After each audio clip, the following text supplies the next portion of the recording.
Yo, kamusta mga chief? Alam nyo na, ang inyong lingkod. So, classic review ulit tayo, no? Kasi ito ko, nung kailan pa to eh. Kailan ba to? Kailan ba to? Walang date? Ba't walang date? Disrespect naman.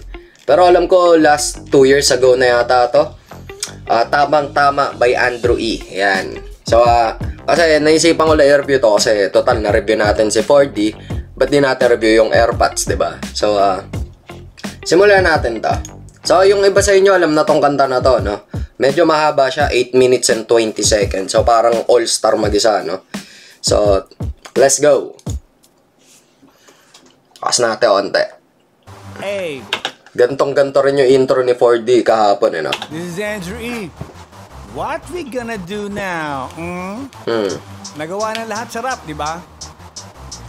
Metaphor, old school na yun. Wordplay, old school na rin yun eh.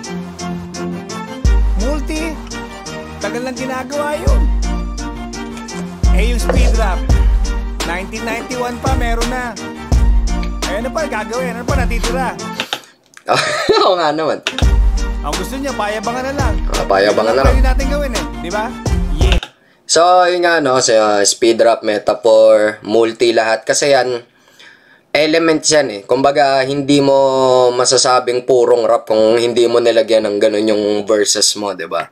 Tsaka, noon pa man talaga eh, ganun naman talaga eh. Paano ka makakagawa ng isang bagay kung wala kang pinanggalingan? So, syempre, na-adapt mo lang yun. Nyari, nagme-metaphor noon, magme-metaphor ka ngayon, pero mas enhanced. Pati yung mga speed rap, yung mga multi, ayan, na-adapt yan, sabay, na-enhance na lang habang umaano yung panahon. So, kumbaga habang tumatagal, lalo siyang nai-improve, ganon. So, tuloy na natin. So, lahat ng mga naririnig yung estilo ngayon, eh, may pinaghulmahan yan, syempre. So, let's go. Yeah. Pansin nyo pa, 3 dekada, lagi kong patutsada. Pag hindi ka mayabang na rapper, quick ka na, ikaw ay nada. Nada, search Google, ibig sabihin wala kang bilang. Wala kang numero sa Tagalog rap, so bakit ka pa isinilang? Sana ginugol mo na lang para hindi ka na nag-google. Tataniman mo ng paniniwala, tapos hindi rin pala bubungol. Sa libak na oras, pagod, hirap at salapina. Ang pagiging isang sikat na rapper, di pala madali. Diba? Kasi ano eh, ayun, sabi niya 3 dekada, more than 30 years na ho si Kuya Drew sa sa industry ng rap. Actually, hindi parang mas focus siya sa ngayon, sa mga pelikula, sa TV, ganun. Pero syempre, hindi mo maaalis sa kanya yung pagiging rapper niya kasi yun talaga yung main na nagdala sa kanya kung nasaan siya ngayon, yung pagrarap. Tsaka sa Japan pa lang nagrarap din to, ganun. Diba? So, may mga tao na talaga may mga skills yan na nung pinanganak pa lang nasa kanya na. So, depende sa kanya kung paano mo gagamitin yung skill mo para maging successful ka sa buhay. So, which is yun yung nangyari sa kanya. Yung skill niya sa pagrarap, nagamit niya, napansin siya sa TV. Uy, galing to, rapper to, ba? Pwede rin mag-artista, ganun. Ano sa sunod-sunod na yung blessing na pupunta sa'yo sa pamamagitan ng skill mo. Kaya kung ano man skill mo, nyari pagluluto, pagsasayaw, tuloy mo lang yan, man. Minsan kasi, yung magdadala sa'yo sa gusto mong paroonan, minsan, hindi yung mga napag-aralan mo sa school, kundi yung yung nasa sa'yo na, yung nasa sa'yo na ever since nung pinanganak ka. Yun nga, yung born, yung talento mo, or yung skill mo. Yan. So, enhance mo lang ng enhance yung skill mo. So, tuloy natin. Na oras, pagod, hirap at salapina. Ang pagiging isang sikat na rapper, di pala madali. Kasi wang mali, kayo'y tali. Nagmamadali, teka sandali. Bago pala maging rapper, dapat ikay tuli. At hindi ka support ng malungkot. Sabay suot ng damit na pang maangas. Mamalok, pamburot. Andrew E. pag inakyat entablado. Speedback sa inyo, microphone. Paghawak ko, bangungod sa inyo. Mga one-hit song. Tapos noon, disappear kayo sa tanging tao na hadlang sa rap career ninyo. Ilang libong bara na ang... Yeah, minsan kasi may mga ganong rapper, isang hit song lang yung nagawa niya. Pero hindi naman lang, kasi big deal din ng maka-hit song ka ng kahit isa, alam mo yan. Kasi pag naka-hit ka ng isa, search na ng tao yung iba mong kanta hanggang sa magtuloy-tuloy na, ganon. Pero yun nga sabi niya, siya magiging hadlang sa rap career ninyo. May sinabi sa akin to si Kuya noon pero sa amin na lang yun. So, tuloy natin. Naisulat ninyo, excuse me, I'm still on top. Ilang recording session na pinagpuyatan ninyo, excuse me, I'm still on top. Ilang event na ba nga sinaling pusa kayo, excuse me, I'm still on top. Ilang daang video na nai-upload ninyo, excuse me, I'm still on top. Paano ka aalis, wala kang dating. Ilang recording session na ba napuntahan ninyo? Ilang entablado na ba inakyat ninyo? So, syempre, experience, men. Kung experience lang ito, ilang stage na ba inakyat na ito, hindi lang sa mga event, pati sa mga TV. Ito, napapanood ko to nun sa Wawawin, yung mga ganun ba? Yung live TV guesting, yung mga ganun. Tsaka no doubt, men, napanood ko to si Kuya sa Barangay Carmona ata nun, sa PRC Santa Ana. Tapos ginest siya. Talagang siya lang mag-isa sa stage, wala siyang hype man. Pero men, yung lahat ng tao dala niya. Ang galing niyang, yung stage presence niya nandoon talaga. Ang galing. Magaling siya magdala sa stage. Kasi may mga rapper na yung gaya niya nga sabi niya, magaling ka magsulat, pero bano ka sa stage. Di ba? O kaya, hindi ka ganun kagaling magsulat, pero magaling ka sa stage. Pero maganda yung kapag dalawa, di ba? Na magaling ka sa stage, magaling ka magsulat. Yun ang maganda ron. Kasi minsan, kahit anong ganda nung rap mo, nung ni-record, pero nung ni-live mo, wali, parang masisira yung essence nung written mo, nung na-record mo. Sayang, di ba? Kaya, minsan maganda rin malupit ka sa stage. Tsaka ilang recording session na ang ginawa ninyo. So, marami na rin to, marami na rin. Ang kilala ko maraming recording session, si Steel One. Ang daming rap niya na Steel One eh. Madaming rapper na maraming na-record, pero alam mo yun, iba yung consistent eh. Si Steel One nun, pag naglalabas, mga 4 or 3 kanta sa isang linggo, pukin ang inang yun. Talagang hassle eh, kaya kita nyo naman kung nasa na si Steel One ngayon. Yo, shoutout sa'yo, my son. Proud of ya. So, tuloy natin. O diba sikat ka na, anong malay mo? Tamang-tama, pwede ka maging alalay ko. Paano ka aalis? Wala kang dating. May kopo ng entablado, I own that thing. O diba sikat ka na, anong malay mo? Tamang-tama, pwede ka maging alalay ko. So I told you before, nang inumpisahan ko to, ako din tatapos hanggang malaos ito. Sa mga one-hit wonder, na you know na you wonder. Tinamaan ng tanda, discarded nyo blanda. So stop what you doing, walang saysay-way. Kasi lahat ng mga rapper mukhang nangingisaysay. Ang hihina ng mga ulo, drop out sa koleyo. I'm still number 1, pare malay ko sa AO. Puro kayo yes, puro kayo yo-yo. Nag-i-English, mga mukhang basurero. Oh, you wanna be a rap star, just like me. Pero sa Pilipinas, isa lang ang rap star, Andrew E. So lang. Hanggang sa tumanda ka, ako lang yun boy. Hanggang sa manigas ka, kiss may putoy-toy. Sa mga rapper na baguhan, sa mga rapper na datihan, sa mga rapper na nakatikim ng konting kasikatan, sa mga rapper na nakikinig sa aking obra maestra, sa mga rapper na gumaya, paano ko magpaligaya, sa mga rapper na nasa labas ng label ng dunggalo ko, sa mga rapper na takot tumapak sa entablado ko. Basta nangarap ka maging rapper at nangarap ka maging ako, ito'y patama sa lahat ng pangit na rapper sa bansang ito. Buti na lang di nyo ginaya signature flow ko. Mukha kayong loko. Dahil kung style ko dinagit nyo ng pampalito, matitikman nyo sana buhay nyo nagkaganito. Masikat kayo sa akin, mas popular kayo sa akin, mas angat kayo. Talagang yung sa intro niya nga, ano pang gagawin natin dito, hindi magyabangan na lang tayo. So ganito yung ginagawa niya sa second verse ngayon, pinapamukha niya talaga na na basura kayo sa akin. Isa lang ang Andrew, isa Pinas, 'di ba? Which is kasi no doubt naman, 'di ba, na talagang kung usapang rap lang naman talaga sa Pinas si Kuya Drew tsaka si Francis M talaga nagsimula niyan dalawa.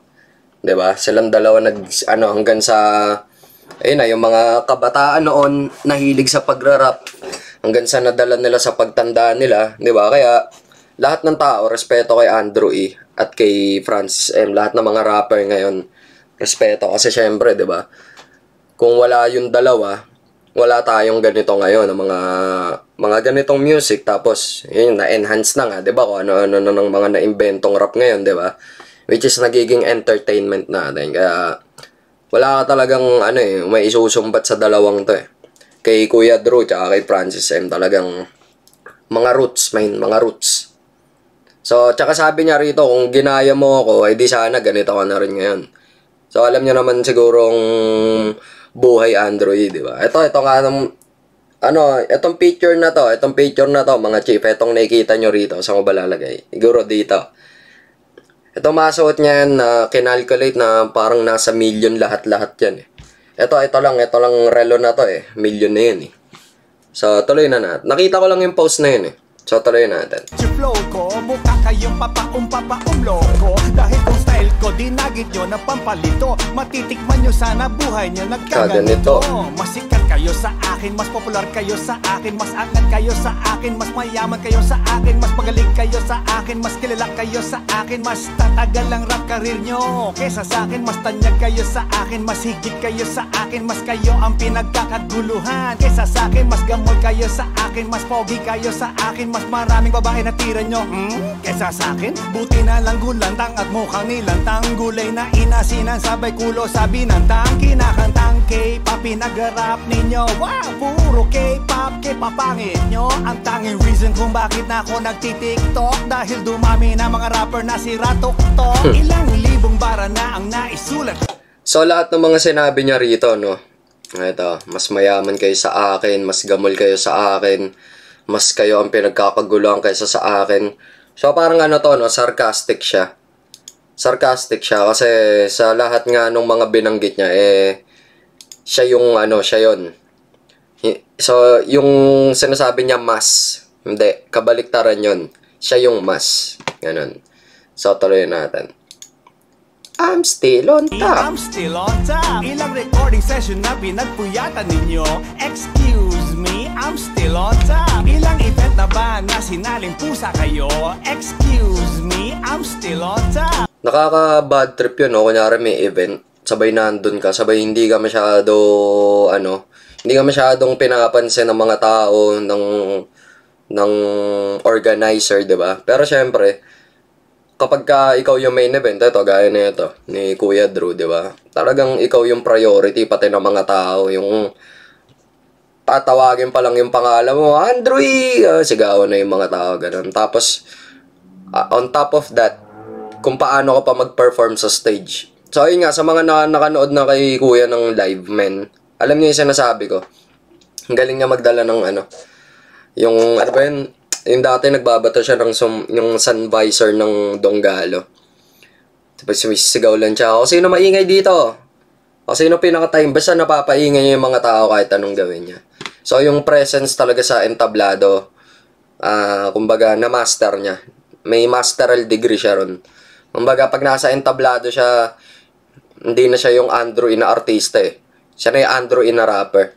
Na talagang, na iibahin niya yung mood mo. Yung, nyari kahit tahimik ang tao, pag sinabi niya, sino maingay, mag-iingay ka dyan. So, tuloy natin. Ilang daang video na nai-upload ninyo. Excuse me, I'm still on top. Paano ka aalis, wala kang dating? May kopo nung entablado, I own that thing. O diba sikat ka na, anong malay mo? Tamang-tama, pwede ka maging alalay ko. Paano ka aalis, wala kang dating? May kopo nung entablado, I own that thing. O diba sikat ka na, anong malay mo? Tamang-tama, pwede ka maging alalay ko. Longest running rapper dito sa buong Asia, Japan, Hong Kong, Korea, down hanggang sa Malaysia.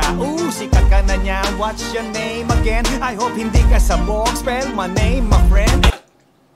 Iba rin yung dating nun, no? Longest running rapper, rap career sa buong Asia. Parang Itbulaga, longest running show sa Asia din. Itbulaga. Kaya iba rin talaga yung yung may title ka sa buong kontinente. Nyari Asia, ikaw yung longest, ikaw yung first, yung mga ganun.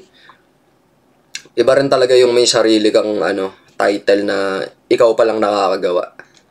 Kumbaga, nasa Guinness ka, nasa Guinness. My name, my friend, A-N-D-R-E-W-E, may period, diba? Parang hit song mawala ni isa, diba? You have million views, I have 50 million fans, plus 50 master hits that can make you dance. At kahit sabihin natin, parang dating niya doon sige, may 50 million views ka. Meron naman akong 50 million fans. Isa 50 million views na yun, sabihin natin na 1 million na tao yun. Tapos yung iba doon, paulit-ulit pinakikinggan yung ano. Kasi ngayon talaga iba ni. Views ang labanan ngayon eh. Kasi nga, ano na tayo eh. Wala na tayo sa hard copy era, yung CD, ganun. Ngayon talaga nasa internet na lahat. So may kita, nare-record niya kung ilang views yung nangyari, ilang tao yung nanood, ganun. Pero sa mga CD, hindi eh. Etong bahay na to, hindi mo alam, may CD pala ako ni ganyan, ni ganon. Yung kapitbahay mo, hindi mo alam, may CD pala siya ni ganon, diba? Eh ngayon, nakikita mo na talaga rito sa internet.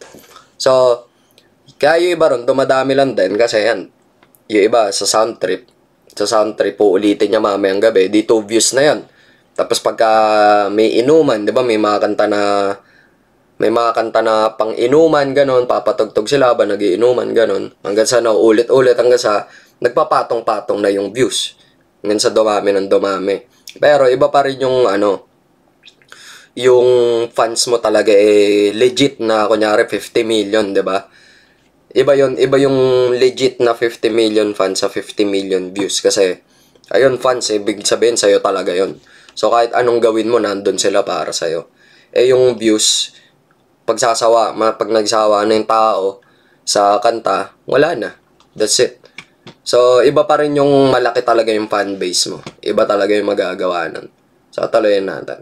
Anong generation merong buoyancy at kahit anong penetration merong potency. Huwag ka makalit, what you call it? Ika'y malnourished, kaya feeling mo pinagja-jab-jab ni Chuck Norris. Now you know what it is, plaster de Paris. Kakain ka ng lyrics ko, pupubo ka de mais. Kaya I don't care, bakit popular ba kayo? At everyday ba nasa dyaryo mga names ninyo? At kayo ba'y pinag-alalakuan? Sa may baklaran, may picture ba kayo sa aking nilalakaran? If the wala na talaga, teka. answer is no, kahibangan lang yan. Sikat yung boy, kayo sure, in your mind lang yan. So talaga dito, pinanindigan niya na yung intro niya na magyabangan na lang tayo. So talaga niyayabangan niya na. Yung kung yung point niya kunyari nakapunta na ako dito sa LA, nakapunta na ako sa ganyan, nakapunta na ako sa ganito. Napuntahan mo na ba yon? Hindi pa, 'di ba? So, yun yung niya. So, kung ano yung narating ko, hindi mo pa nararating. Ganun yun. Kaya sinabi niya, napuntahan mo na ba yung mga nalakaran ko, yung mga ganun. Syempre, pagka ganito buhay mo, palipad-lipad ka na lang, bakasyon, di ba?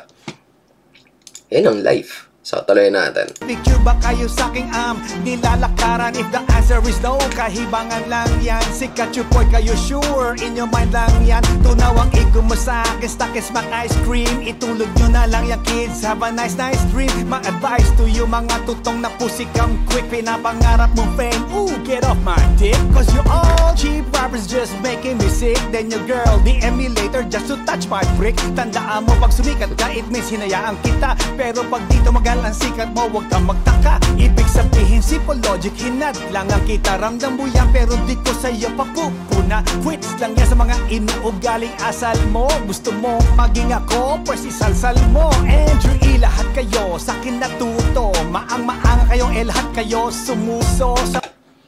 So, hindi mo magagawa yung gusto mo sa rap career mo kapag hinadlangan ka niya. At saka yung yung sinabi niya kanina na ano ba tawag dito? Lahat kayo sa akin natuto. Gaya nga sinabi ko kanina, 'di ba? Siya at saka si Francis M, kung wala tayo narinig na ganon, hindi natin ma-adapt 'yon. At wala tayong may enhance na bagay. Wala tayong may enhance na base kung wala yung dalawa, 'di ba? So tuloy natin. Pero magkaiba sila ng Si Francis M, siya more on makabayan songs. Ito naman si Kuya Drew, more on yung mga kanta na mapapasayaw ka, ganun. Tsaka yung mga sinusulat niya, yung mga pampelikula niya. Ganun. Yung tulad ng Banyo Queen, di ba? Pelikula niya yun. So, sinulatan niya. So, tuloy natin. Kayo, sa akin natuto. Maang-maang kayong lahat kayo sumuso. Sa mga kanta ko na gusto niyang magpauso. Pero sa karamihang masa di pinupulso. At sa mga tuso, my greatest now yuso. Mula sa Cuervo ng Laguna hanggang Puso-Buso. Mula Surigao ng Mindanao hanggang Tabares ng Batanes. I'm the greatest Filipino rapper, no shit, to be honest. Ilang libong bara na ang naisulat ninyo. Excuse me, I'm still on top. So, dito niya talaga as Andrew E. Eto ako.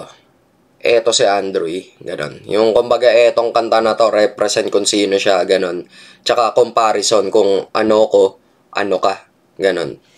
So yun nga, yung gaya ng mga yung intro niya nga kanina, magyabangan na lang tayo. So ganon nga, niyayabangan niya na, 'di ba? Kumbaga pinapamukha niya sa'yo, eto ako, yan ka lang, ganon. So tuloy natin. Ito yung mga mahirapan eh. Kunyari dinis ka na ito, mahirap sagutin eh, kasi may patunay, alam mo yun, like, yeah, no doubt, man. Yung mga sinabi mo rito, nangyari nga, nagawa mo. Alam mo yun.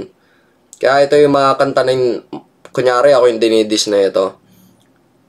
Pag-iisipan ko kung paano siya i-disback. Makaka-disback ako, pero mahirap kasi paano mong ibabalik yung mga sinabi niya, di ba? Kung totoo naman yun. Tsaka yung mga tao na mismo magko-comment na lahat naman nung inano niya doon, totoo eh. Napatunayan niya eh, di ba? Yun ang ano, kumbaga sa korte, ang lakas ng ebidensya. So, tuloy na natin. Ilang recording session na pinagpuyatan ninyo. Excuse me, I'm still on top. Ako siguro, recording session, siguro mga 100 plus. Ko alam. Ito na, ano ngayon, session to, +1. Talay natin. Ilang event na ba nga sinaling pusa kayo? Excuse me, I'm still on top. Ilang daang video na nai-upload ninyo? Excuse me, I'm still on top. Paano ka aalis? Wala kang dating. Paano ka naman aalis kung wala kang dating, no? Hindi ka pa nakakarating. Paano ka aalis? Ako nung entablado, I own that thing. O diba sikat ka na, anong malay mo? Tamang-tama, pwede ka maging alalay ko. Paano ka aalis? Wala kang dating. May kopo nung entablado, I own that thing. O diba sikat ka na, anong malay mo? Tamang-tama, pwede ka maging alalay ko. Paano ka aalis? Wala kang dating. May kopo nung entablado, I own that thing. Kaya nung nakausap ko to si Kuya Drew, iba rin yung dating eh. Yung kumbaga, sakto pa kagising ko lang noon, tinawagan niya ako. So, syempre, parang tulog pa yung diwa ako na nananaginip ba ako. Kausap ko, Andrew E. Damn. Sabay nagkikwento-kwento siya, nag-share siya ng mga bagay, ganun. Yung mga pinagdaanan niya, ganun. Kaya, nung nakausap ko si Kuya Drew, parang hindi ko siya nakita as Andrew E nung kausap ko siya. Naisip ko kung ano yung buhay niya bago siya maging Andrew E. Kasi nga yung mga kinwento niya sa akin. So ngayon yung mga blessings na natatamasa niya ngayon, deserve niya yun kasi, alam mo yun, pinaghirapan niya yun eh. Sa kwento niya talagang pinaghirapan niya eh. Talagang hindi basta-basta yung yung naging hadlang. So siguro kung may humahadlang sa kanya nun, gaya nung sinasabi niya, hindi kasi sikat pag hinadlangan kita. So siguro sa kanya, wala namang humadlang sa kanya eh. So talagang he did his thing. Talagang ginawa niya yung yung dapat niyang gawin. Tapos ayun na, 'di ba? Nagbunga. Kaya nga sabi ko sa inyo mga chief kanina, 'di ba? Kung ano man yung skills nyo or talent nyo, ipag-usahin nyo lalo, tuloy-tuloy nyo lang. Kasi yun yung magdadala sa inyo sa nais nyong destinasyon. So, tuloy na natin. At kung may hadlang man, patunayan nyo na kaya nyo, man. Huwag kayong susuko. Palag lang. Para makagawa rin kayo ng mga ganitong bagay, diba? Yung masasabi mo, I own that thing, man. Diba? Para may patunay ka rin one day, may mabigat ka rin ebidensya sa lahat ng tao. So, tuloy natin. Diba sikat ka na, anong malay mo? Tamang-tama, pwede ka maging alalay ko. Paano ka aalis? Wala kang dating. I own that thing. O diba sikat ka na, anong malay mo? Tamang-tama, pwede ka maging alalay ko. Hoy, bata, 2021 na. Last year lang. Wala ka ba napapansin? Ako pa rin ang pinakikinggan mo? Diba nung bata ka, pinakikinggan mo na ako, diba? Ngayon, pinapakinggan mo pa rin? Come on, man. Baka naman may apo ka na, pinapakinggan mo pa rin ako. You know, I'm the greatest Filipino rapper, no shit, to be honest. Basta ba yan? DW. So, ayan mga chief, no? Ayan, na-review na natin ang tamang-tama. Kasi nga, nireview ko to kasi, diba, kahapon si 4D, ngayon naman siya. Sabi nga para Father and Son yung na-review natin. Tsaka marami rin nagre-request sa akin na ito eh. Hindi pa ako nagre-review nun. So anyway, na-review natin to mga chief. Gaya nga nung sinabi ko, mahirap sagutin tong kanta na to. Kunyari, ikaw yung tinira niya or tinamaan ka dito, sabay gusto mong magpahapyaw.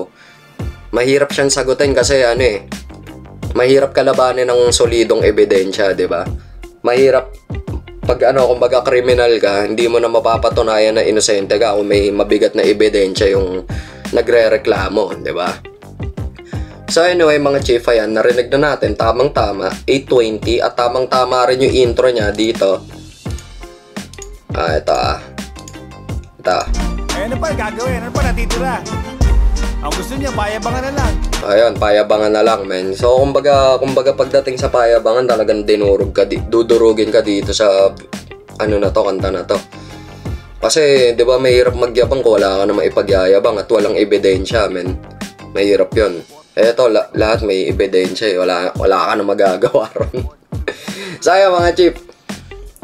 Isang classic review ulit, tamang-tama by Andrew E. Ayan. Shoutout sa'yo, kuya. And, ayun, mga chief. And, God bless, mga chief.